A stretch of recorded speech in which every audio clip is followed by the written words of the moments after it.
করুন, এটা খালি করুন। পিছনে পুরো আগুনটা নিয়ে ব্লাস্ট হয়েছে বাইরের দিকে। দাদা সরাসুন, কাঁদবেন না, কাইন্ডলি কাঁদবেন না, ডোন্ট গেট প্যানিকিং। ঠিক আছে, বেঁচে আছেন আপনি, কিচ্ছু হয়নি। आधा घंटा हम लोगों को वो पे इंतजार करने वाला धुआं के अंदर। हेल्पलाइन नंबर से कोई काम नहीं किया है। এই মুহূর্তে আতঙ্ক গ্রাস করে ফেলেছে ময়দান স্টেশনের। এটা খালি করুন, এটা খালি করুন। রেস্কিউ আমরা নিজেরা করেছি, গাছ ভেঙে আমরা নিজেরা বেরিয়েছি, ওনারা কোনো হেল্প করেনি। সামনে ড্রাইভারের যে গেট, সেই গেট ভেঙে এই মুহূর্তে তাদের উদ্ধার কাজ চলছে।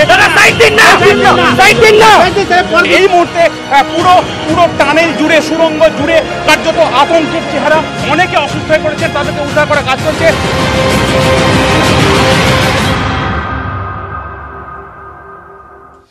আতঙ্কের মেট্রো যাত্রা, কার্যত মৃত্যু ভয় দেখেছেন কালকে যাত্রীরা।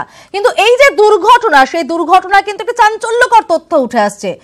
চালকের গাফিলতিতেই কি বিপাকে যাত্রীরা, প্রশ্ন উঠছে। আরো একবার জানিয়ে রাখতে চাইবে আপনাদেরকে, চালকের গাফিলতিতেই কি বিপাকে পড়েছেন যাত্রীরা, সেই প্রশ্নই উঠছে মেট্রোর এই দুর্ঘটনা ঘিরে। যে দুর্ঘটনা ঘটেছে গতকাল, টানেলের মধ্যে ময়দান স্টেশনের আগে আচমকা দাঁড়িয়ে পড়ে ট্রেন, ধোঁয়ায় কার্যত পুরো কেবিনে ভরে যায়, পুরো মেট্রো রেক ভরে যায়। এবং সেই দুর্ঘটনায় চাঞ্চল্যকর যে তথ্য উঠে আসছে, চালকের গাফিলতিতেই কি বিপাকে যাত্রীরা, সেই প্রশ্নই উঠছে। আবির ঘোষাল প্রতিনিধি রয়েছেন আমাদের সঙ্গে, সরাসরি কথা বলবো আবিরের সঙ্গে। আবির, কেন চালকের গাফিলতির তথ্য উঠে আসছে? কোথায় গাফিলতি ছিল চালকের, কি জানতে পারছো? কারণ হচ্ছে মোটরম্যান তার কেবিন ছেড়ে বেরিয়ে চলে গিয়েছিলেন, তার কেবিন ছেড়ে বেরিয়ে যাওয়ার কথাই নয়। দ্বিতীয়ত হচ্ছে যে মোটরম্যানের কেবিনে মোট 4টে যে দরজা থাকে, তার মধ্যে তাদের ওঠা নামার জন্য 2টো দরজা বাঁদিক এবং ডান দিকে থাকে। একটি দরজা যাত্রীরা যেখানে থাকেন সেই কামরার সঙ্গে যোগ করে রাখা থাকে, যেটি বন্ধ রাখা হয়, এবং অপর একটি দরজা রয়েছে যেটা দিয়ে যাত্রীদেরকে কোনো কারণে যদি ইভাকুয়েট করার প্রয়োজন হয়, সেই ইভাকুয়েশনটা তাদেরকে করা হয়। এখানে যে বিষয়টা হচ্ছে যে মোটরম্যান দুর্ঘটনাটি ঘটার পর তিনি যাত্রীদের সঙ্গে সংযোগ করার জন্য যে দরজাটি রয়েছে সেই দরজাটি লক করে দেন, এবং একই রকম ভাবে ইভাকুয়েট করার জন্য যে সামনের যে দরজা সেই দরজাকেও না খুলে দিয়ে তিনি নিচে নেমে পড়েন, এবং তিনি নিচে নেমে কি ধরনের সমস্যা রয়েছে সেটা দেখতে শুরু করেন। 5:22 নাগাদ যখন কলকাতা পুলিশের টিম এবং দমকলের কর্মীরা যখন ময়দান প্ল্যাটফর্ম দিয়ে ওই জায়গা পর্যন্ত, অর্থাৎ যেখানে ট্রেনটি দাঁড়িয়েছিল সেখানে গিয়ে যখন পৌঁছন, তখন তারা বারবার চেষ্টা করেও মোটরম্যানের সঙ্গে যোগাযোগ করে উঠতে পারেননি। শেষমেশ তারা কন্ডাক্টিং মোটরম্যানের সঙ্গে যোগাযোগ করেন। কন্ডাক্টিং মোটরম্যানেরই প্রথম থেকে তিনি সেখানে যাত্রীদের সঙ্গে যোগাযোগ করার চেষ্টা করছিলেন, এবং অযথা যাতে যাত্রীরা আতঙ্কিত হয়ে কোনো ধরনের দুর্ঘটনা না ঘটিয়ে ফেলেন সেই কারণে তিনি তার যে দরজা সেই দরজাকে খুলে সেখান থেকে যাত্রীদেরকে এভাকুয়েট করা শুরু করেন। এই কারণেই মোটরম্যানের গাফিলতির কথা বলা হচ্ছে যে তিনি কেন তার নিজের কেবিন ছেড়ে নেমে গেলেন। দ্বিতীয়ত হচ্ছে যাত্রীদের সঙ্গে যোগাযোগের জন্য যে দরজাটি রয়েছে সেই দরজাটাকে মোটরম্যান কেন বন্ধ করে গেলেন যখন এই ধরনের একটি পরিস্থিতি। যে কেন মোটরম্যান তার কেবিন ছেড়ে নেমে গেলেন, তার কি কোনো কারণ জানতে পারা যাচ্ছে? দেখো, গোটা বিষয়টাই এখনো পর্যন্ত তদন্তের চলছে। কেন তিনি নেমে চলে গেলেন সে বিষয়ে কোনো নির্দিষ্ট উত্তর এখনো পর্যন্ত পাওয়া যায়নি। তবে প্রাথমিকভাবে যারা বিশেষজ্ঞ যারা রয়েছেন তাদের যেটা বক্তব্য, এই যে মোটরম্যান যিনি ছিলেন সেই মোটরম্যান হয়তো এই ধরনের ক্ষেত্রে বেশ কিছু একটা অভিজ্ঞ নন, এবং এই মোটরম্যানদের যে ধরনের কাউন্সেলিং করানো দরকার সে ধরনের কাউন্সেলিং করা হয় না। যেমন কন্ডাক্টিং মোটরম্যান যিনি ছিলেন তিনি অত্যন্ত অভিজ্ঞ একজন ব্যক্তি ছিলেন, এবং তিনি সেই কারণেই গোটা পরিস্থিতি আঁচ করতে পেরে যাত্রীদের মধ্যে আতঙ্ক না ছড়িয়ে কিভাবে তাদেরকে উদ্ধার করতে হয় সে ব্যাপারে তিনি সচেতন ছিলেন, এবং প্রথম থেকে তিনি সেই কাজটা শুরু করে ফেলেছিলেন। এই মোটরম্যান তিনি অভিজ্ঞ না থাকার কারণেই, সেই অভিজ্ঞতা না থাকার কারণেই তিনি হয়তো কোনো কারণে ভয় পেয়ে গেছিলেন, এবং সেই কারণেই কেবিন ছেড়ে বেরোন, এবং এই যে দরজা সেই দরজাকে তিনি লক করেছেন সেই দরজাকেও তিনি খুলতে পারেননি।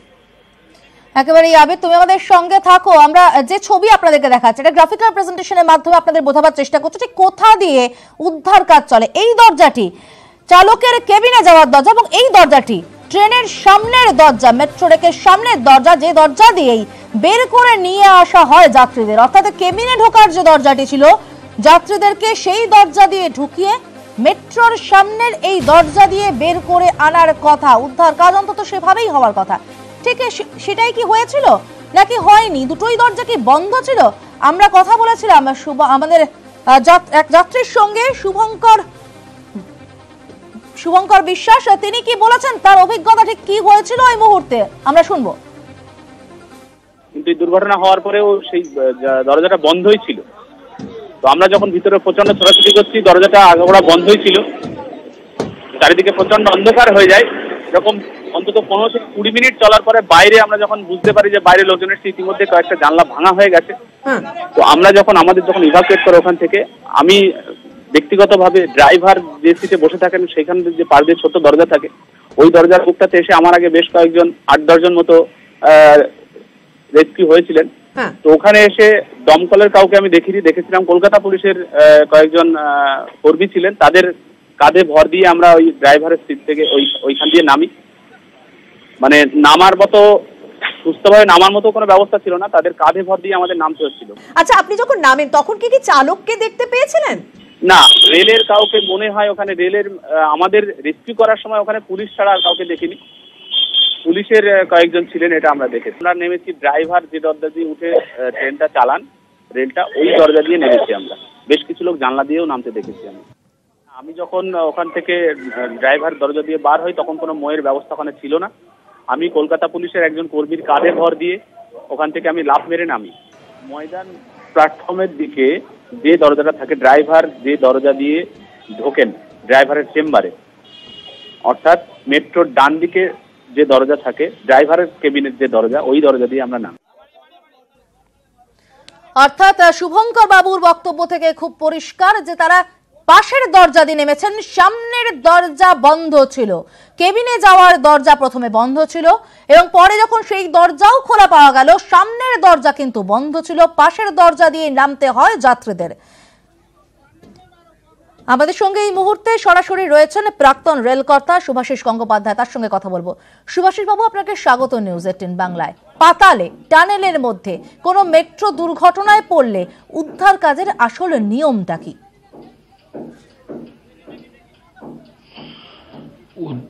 উদ্ধার কার্যের আসল নিয়ম হচ্ছে যে যেটা আপনারা বললেন ইভাকুয়েশন ডোর, সেটা প্রথমত থার্ড রেল বা যে কোনো ট্র্যাকশন সেটাকে অফ করে দিতে হবে। দ্বিতীয়ত হচ্ছে যে পাশের দিক দিয়ে নর্মালি ডিসচার্জ করা হয় না, কেননা কখনো কখনো টুইন টানেল থাকে আর কখনো কখনো একই টানেলে দুটো রেল থাকে, সেই জন্যে সামনে দিয়েই বেরোনোর কথা। আর এই ব্যাপারটা পুরো স্বয়ংক্রিয় হবার কথা। ড্রাইভার এর ম্যানুয়াল ইন্টারভেনশনের ড্রাইভারের কাছে নিশ্চয়ই কোনো বাটন ছিল যাতে উনি দরজাগুলো, যেটা প্যাসেঞ্জার ক্যাবিন থেকে ওনার ক্যাবে এবং তার থেকে লাইনে, সেই দরজাগুলো যাতে উনি খুলে দিতে পারতেন। আর এখানে একটা অভিজ্ঞতার কথা বলা হলো, আগুনের অভিজ্ঞতা কোনো ড্রাইভারের হয়তো 5-6 বছরে একবারও হয় না। ব্যাপারটা তা নয়, ব্যাপারটা হচ্ছে ট্রেনিং এবং ড্রিলিং এবং পরীক্ষা, এই জিনিসটার বেশি দরকার।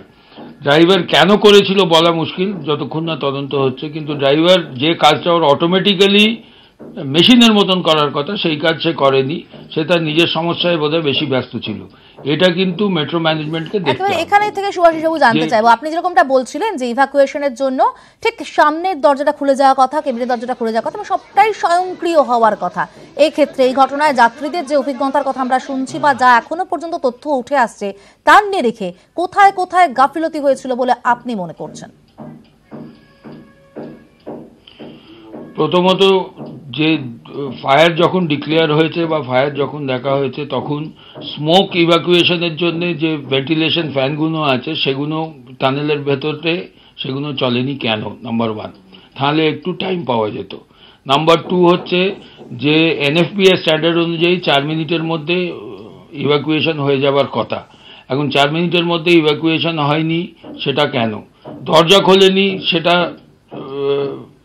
এ তো হতেই পারে, সেটা তো প্রাইমা ফেসি ডেরিলিকশন অফ ডিউটি। তারপরে মেট্রো ম্যানেজমেন্টের ইস্যু যে তারা ট্রেনিং এবং টেস্টিং এই নিয়ে তারা কি করছেন। আর চতুর্থত সিঁড়ি কেন পাওয়া গেল না সেটা আমি বুঝতে পারছি না। এরা তো বোধহয় যুবক লোক ছিলেন, যদি কোনো বৃদ্ধ হতো তাহলে সেজে কি করতো, বা কোনো শিশু হতো তাহলে সেজে কি করতো, সেটা সিঁড়ি না পাওয়া যাওয়াটা, লোকের কাঁধে ভর দিয়ে নামাটা, বা মহিলা এদের ক্ষেত্রে কি করে যে হতো, যাই হোক, না পাওয়া যাওয়াটা সেটাও একটা সিস্টেমের ফেলিয়ার। এতে ড্রাইভার ভুল করেছে বা করেনি সেটা তদন্ত সাপেক্ষ, কিন্তু সিস্টেমের ফেলিয়ার অনেকগুলো রয়েছে। এর থেকে উচিত শিক্ষা গ্রহণ করার জন্যে মেট্রো ম্যানেজমেন্টের উচিত যে তারা এই সিস্টেম ফেলিয়ারগুলোর দিকে দেখে, যাতে মেট্রোতে যে আগুন লাগবে না সেটা নয়, কিন্তু আগুন লাগার সঙ্গে সঙ্গে ব্যবস্থাগুলো কার্যকরী হওয়া দরকার। আর ব্যবস্থাগুলো কার্যকরী হচ্ছে কি না হচ্ছে ওই জন্য ব্যবস্থাগুলোকে চেক করা দরকার। গাড়ি চালিয়ে দিলেই হলো না, গাড়িটা যদি কিছু দুর্ঘটনা ঘটে তাহলে মিনিমাম ড্যামেজে কি করে তার থেকে বাঁচা যায় সেইটা সুনিশ্চিত করা মেট্রো ম্যানেজমেন্টের দরকার। অনেক ধন্যবাদ আমাদের সঙ্গে কথা বলার জন্য। আমরা কথা বলছিলাম প্রাক্তন রেলকর্তা শুভাশিস গঙ্গোপাধ্যায়ের সঙ্গে। তবে গতকালের এই ঘটনার পর কিন্তু আজও আতঙ্ক কাটেনি মেট্রো যাত্রীদের মধ্যে। আবার এমন ঘটনা হবে না তো? অনেক নিত্যযাত্রীর মনে সেই প্রশ্ন।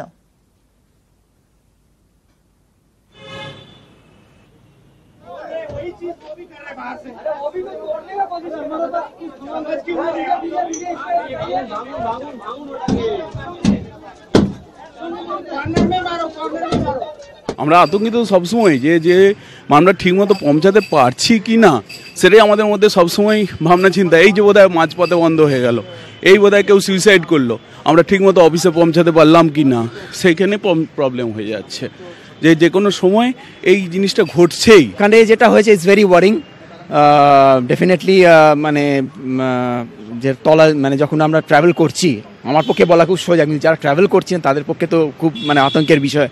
খুবই সুবিধে, এমনিতে মেট্রো তো খুবই সুবিধে। তো কালকে ঘটনার পরে তো একটু ভয় লাগছে একটু। আমি ডিরেক্টলি তো কালকে সিচুয়েশন ফেস করিনি, বাট অবভিয়াসলি শোনাতে একটা তো ফোবিয়া কাজ করে, বাস নাড়তে পারে কিছু এখনো হয়নি। 10 বছর ধরে চলে আসছি, এরকম বিপদ যে হয়নি তা তো না, হয়েছে, আগেও হয়েছে, তারপর চালু হয়ে গেছে, তারপর আবার পরের দিন যেরকম সেরকম, মানে আবার যে হবে না তার কোনো গ্যারেন্টি নেই, আবারও হতে পারে। বাড়তি নিরাপত্তা বলতে কিছু দেখলাম না। কোথাও তো একটা ইতস্ততবোধ লাগছিল যে আবার যদি একই ঘটনা ঘটে, বাট তা সত্ত্বেও আমাদেরকে হোপ রাখতেই হচ্ছে আর মেট্রো অ্যাভেল করতেই হচ্ছে। ভয় তো একটা অবশ্যই থাকতে পারে সিচুয়েশনটা জানার পর, বাট সেই মুহূর্তে অপশনও তো আর কিছু নেই। পরিষেবা নিয়ে খুব একটা সমস্যা নেই, তবে ছোটোখাটো দুর্ঘটনা লেগে আছে, সেটাকে একটুখানি ওভারকাম করতে হবে, মানে এতগুলো লোকের কথা মাথায় রেখে।